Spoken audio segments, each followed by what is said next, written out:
Welcome to this step-by-step acrylic waterfall tutorial. I'm going to take you through a step-by-step process to show you how I created this wonderful, vibrant painting. So, shall we get started? Here is the gorgeous reference photograph. A link for this can be found in the description below, along with a full list of the materials that I used in this tutorial. I'm using acrylic paper, and I'm just sketching in a watered down sort of raw sienna wash to sketch in the basic shapes of this composition. And I put a little bit of washi tape around the edge of my acrylic paper, so I've got a lovely white border at the end. It's quite a nice way of presenting your work, but also to see if you need to do any more at the end. And I'm just sort of sketching in these really sort of quite large shapes in order for you to sort of see where you need to paint. It's quite a nice way of working. As you can see now, I'm blocking in just a watered down blue with a bit of pink and a touch of black watered down, and putting in a little bit of green, a bit of raw sienna, just blocking in the basic sort of colours here. Don't worry too much about colour matching. You just want to get started here. It's a great way of warming up when you start out in acrylic painting. I'm using a large flat brush, and I'm just sort of painting in and blocking in these sort of colour shapes.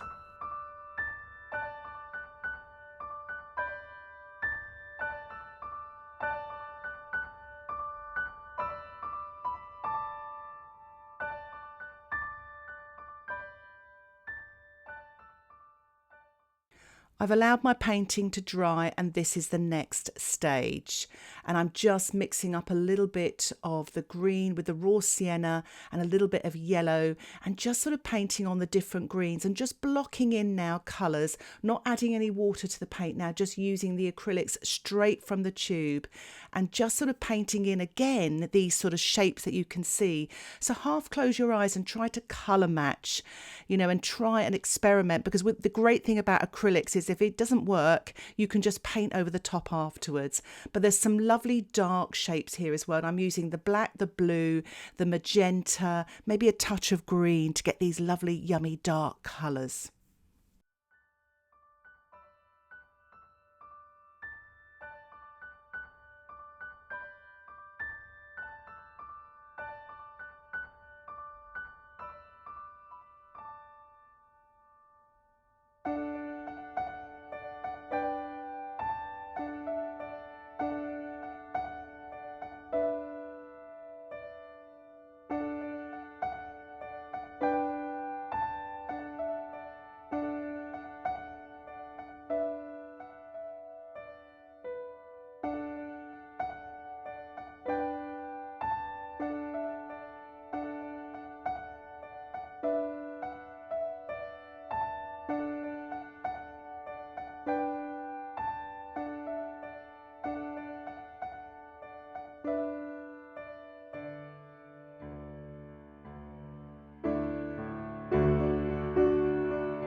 You can be so expressive painting in this style, and I've decided to use my plastic palette knife. I've allowed the painting to dry in places, and I'm using some black and some green and just painting these delicious darks with a touch of the primary blue as well, maybe a bit of magenta.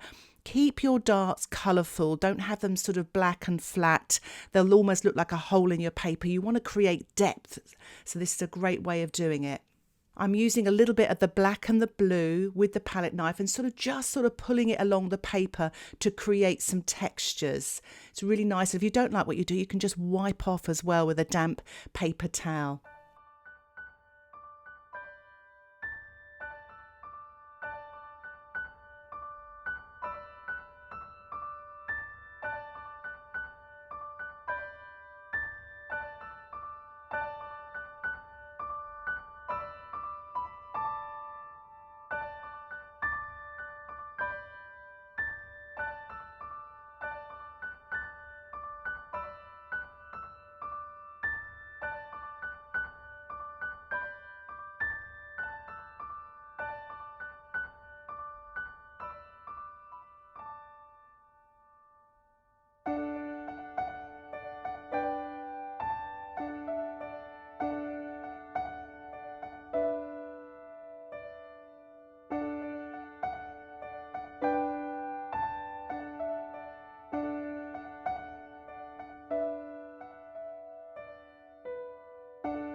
With acrylics, we work dark to light, so I'm actually working now with the light on the waterfall. The waterfall is the focal point, the star of the show.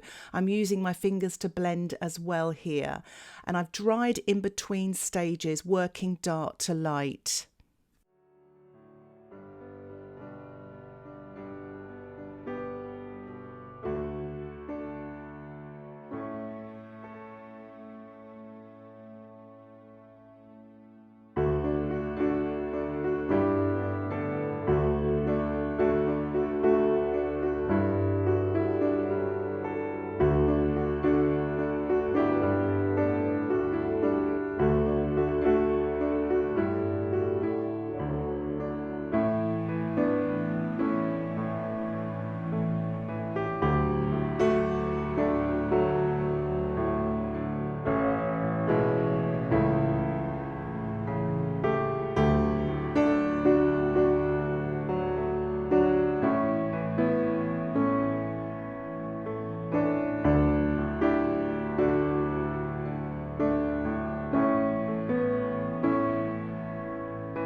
I'm using a flat brush here. It's about 1 inch or 3/4 of an inch actually. And I'm just painting some greys, a little bit of black, a touch of blue, and just blending with my finger. I felt I lost a little bit of my darks. There's quite a bit of dark, as you can see from the reference photograph in the waterfall. So don't be afraid to go back in with darks. One really good tip I can share with you about acrylics: always let them dry between stages. If the paint starts to get sticky, let it dry, because it starts to break down and crumble. So you've got to almost sort of just be patient with it and then just build on top once it's dry. It really does make a huge difference.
As you can see there, I'm mixing up some sort of more neutral colours around the edge so that my eye goes straight to the waterfall there.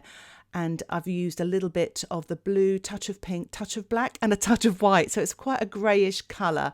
But I'm just brightening up some areas as well, using lots of diagonals to lead your eye through to the waterfall and obviously to the sort of rushing water as well.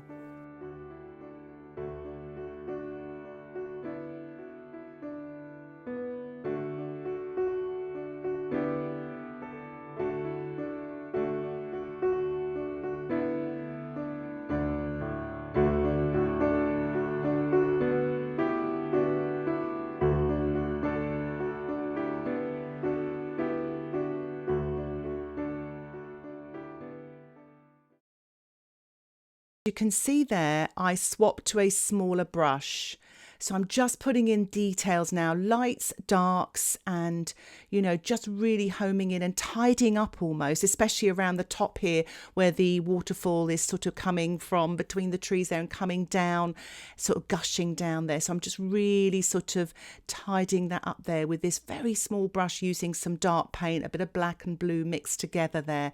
You don't want to paint all the way around the waterfall with a hard edge, because it will look like a cutout and it won't sort of look like it's in part of nature there. So just soften some of the edges, and a way I'm doing it as well is spattering. So I've watered down the white, the titanium white a little bit, and spattered sort of the top left and the bottom left of the waterfall, and using my palette knife as well just to create some texture there. I've used that also on the stream area, and it's just quite nice really just for finishing off, and using a few more white highlights as well.